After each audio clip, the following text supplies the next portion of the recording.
Gero eta gutxiago falta da Europako hauteskundeetarako ekainaren 9an egingo dira eta kanpaina bera ere ia erdibidera iritsita dago. 720 europarlamentari aukeratuko dira guztira eta Euskal Herriko herritarrek Espainiari dagozkion 61 eurodiputatuen eta Frantziari dagozkion 81 diputatuen artean izango ditugu gure ordezkariak.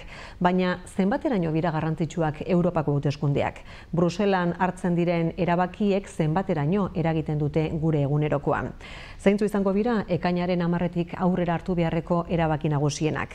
Galdera horiei eta beste hainbati erantzuteko Iker Barberorekin egin behar dugu bat, Euskal Herriko Unibertsitateko zuzenbide irakaslea eta Oñatiko Lege Soziologia Institutuan masterreko irakaslea.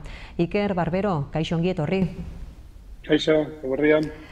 Aipatu dugu ekainaren 9an izango da hitzordu hori, zer dago jokoan? Zergatik da garrantzitsua boto ematera joatea? Bueno, argi eta garbi jokoan dagoena da Europar Batasuneko proiektua, ez? Proiektu solidario eta aurrekoia izatea, ez?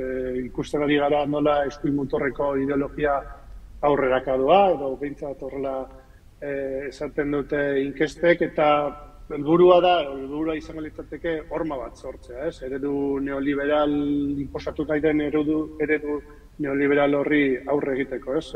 Ongi esate estatuaren murrizketa dagoeneko martxan dago eta orain radikalagoa izango litzateke, ez? Apur bat Argentinan gertatzen arian bezala, ikusten dugu eredu hori ona ere ezarriko litzatekela. Tira, aipatu dituzu ezta, gakoetako batzu, edozein kasutan abstentzio altua egon ohi da hauteskunde hauetan, eta oraingoan ere parte hartzea 50%aren azpitik izatea aurre ikusten da. Axolagabekeria, urruntasuna, ezjakintasuna, zein da horren atzean egon daitekeen arrazoia? Bai, apur bat denetarik, ez? Ezakintasuna oso importantea da, neurri handi baten hori gertatzen da, kaleko jendeari ez zaio erreza egiten ulertzea Europar Batasuneko sistema politiko eta juridikoa ulertzea oso konplexua da, hainbat erakunde daude, antzeko izenekin, ez? Europar Batasuneko kontseilua, Europar kontseilua, funtzio oso antzekoak baina desberdinak dire, eta orduan, normala da jendeak ez ulertzea zer bozkatzen ari diren, zer bozkatzen ari beren.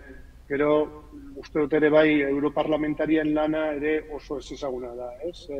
Ez gara konturatzen, 60-70 legediaren 60 nolabait eragin zuzena dauka gure eguneroko bizitzan, ez? Gero hemen onartu behar diren legeak eta beste gauzak oso eragin zuzena daukate Europako legediatik, ez? Eta gero, jakina haserrea dago, ez? Gizarteak pairatu izan ditu murrizketak, pairatu izan ditu liberalizazioak, giza eskubideen kontrako erasoak, azkenean sentitzen dugu nolabait gauza txarrak datozela Europatik eta ez gara konturatzen gauza onak ere heltzen direla, ez? Diru funtsak edo laguntzak, baina haserrea nabarmena da. Tira, aipatu dituzu ezta, eskuin muturrari horma ipintziarena, herritaren artean dagoen haserrea, horiek lagundu dezakete, boto emaileak mugiarazten akaso, dudatsuenak behar bada?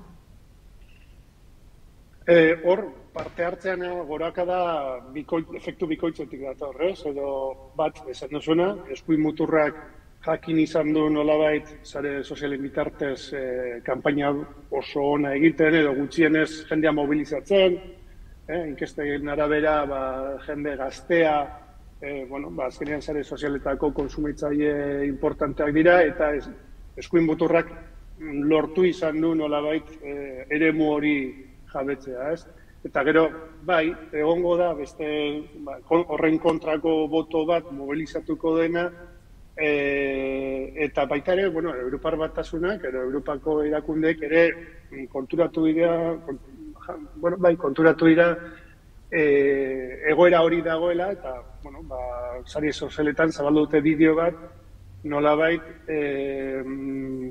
erregimen totalitarioen arriskuaz ohartaraziz, eta, bueno, bai, saiatuko da baitaren mobilizatzen, eskerreko edo gutxienez totalitarismoen aurkako boto hori. Zilegitasuna irabazten dabil, eskuin muturra? Ez dakit, legitimitatea presentzia bai. Presentzia aspalditik lortu du, eta orain ikusi du Europar Batasuneko erakundeak baliagarriak direla, eta horretaz baliatu nahi du bere proiektua aurrera egiteko, ez? Nolabait barrutik Europar Batasuneko proiektua desegitea. Baldin eta ultraeskuina, Europarlamentuan agintzen duten lehen alderdien artean kokatuko balitz, ze norabide aldaketa eragingo luke horrek eta bereziki zein alorretan izan dezake eragina? A ber, Europar Batasunean eskuin muturra aspalditik da referente bat, batez ere Europako eskumarentzat, ez? Beti daude nolabait retrobesoretik begiratzen eta hori zenbait politiketan isladatu izan da, ez? Gero eta murriztailuak izan da, edo baztertzaileak izan da. Erakunde batzutan elkarrekin ari dira lanean, ez? Eskuin muturra eta eskuina eta parlamentuan askotan elkarrekin bozkatzen dute. Orain zer gertatuko litzateke, gorakada olakoa handia izango balitz, karguen banaketan eragina izango luke, eta baitaren agian, ikusiko dugu zer gertatzen den, baina adibidez batzordean eserleku bat, komisaria bat eukitzea, eta horrek suposatuko luke, adibidez, immigrazio politikan, ez dakitze politika publikoan kudeak eta aldaketa klimatikoa kudeatzea, eta badakigu, hori ez, diskurso erabat atzerak hau daukatela, orduan hor euki dezake eragina. Munduan indarrean diren gatazkekin lotuta Iker, ekialde hurbilean bakea lortzeko bidean nola lagundu bezake Bruselak? Berriki esaterako Espainiak, Norvegiak eta Irlandak, Palestinako estatua, aitortu dute, ze beste urrats eman beharko lirateke? Bueno, alde batetik daude adierazpen politikoak, ez? Nik uste dut oraindik Europar Batasunak ez du asmatu edo ez daki zein den horren aurrean eduki behar duen diskursoa, ez? Alemaniak pisu handia dauka eta Alemaniak historiaren ondorioz oraindik muga batzuk ikusten ditu Israelen gerra gaitzesteko, eta gero ere bai ekonomia aldetik ere Israel da Europar Batasunarekin daukan hirugarren herrialde bat, eta akordio bat existitzen da, kooperatzeko edo elkarlanerako, eta juridikoekin ikuste dut, hor badago margen bat, tresna bat, Israeli nolabait gelditzeko, Israelen gerra gelditzeko, ez? Elkarlanerako proiektu hori edo elkarlanerako akordio hori, edo akorde horrek eskatzen du giza eskubideen bermatzea, ez? Eta ikusten dugu gaur egun hori ez dela gertatzen, eta ez dut nik esaten du nazioarteko korteak, ez? Orduan nik uste dut, badaudola oraindik tresna juridiko eta politikoak hor gerrarekin amaitzeko. Hor dago, Ukrainako gerra ere, Europak militarizatzera egingo du, derrigorrezko soldaduzka bueltatuko da, izan da ez da, hori berreskuratzeko proposamena egindako gobernuak ere? Bai, hori herrialde bakoitzak, estatu bakoitzak erabakitzen du, baina argita garbi ikusten ari gara, gorakada bat dagoela gastu militarran, gorakada bat dago segurtasunean, gutxienez, bildur hori sartzen ari da, ez? Eta ez dakit, bildurra politikan elementu bezala sartzen danean oso zaila da kontrolatzea, ez? Eta hobe esan da, hori bildurra kontrolatzen duena tableroa edo kontrolatuko du, eta hori oso arriskutsua da. Ekonomia, larrialdi klimatikoa, migrazioa, nekazaritza, hizkuntzak, zeintzu izango dira joko taula berrian hartu beharreko erabaki nagusienak datozen urteetan? Lehen esan dudan bezala, eskuin muturra gailentzen bada edo garrantzian haunditzen bada, adibidez aldaketa klimatikoaren negazionistak izan dira, ez? Orduan, hor zaila ikusiko dugu, neurri, aldaketa klimatikoaren kontrako neurriak hartzen. Gero ere bai, naziorik gabeko, estaturik gabeko nazioetan ikusiko dugu, adibidez, katalana, euskara edo galegoa erabiltzeko, hor ere zailtasunak egongo dira.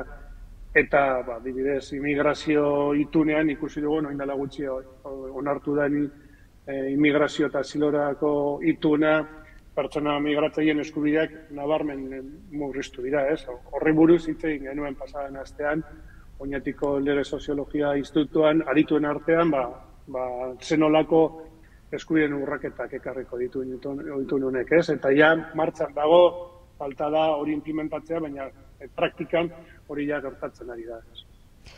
Azken asteetan politikarien kontrako eraso eta jazarpenak ere izan dira, nola ari zara ikusten hauteskunde kanpaina?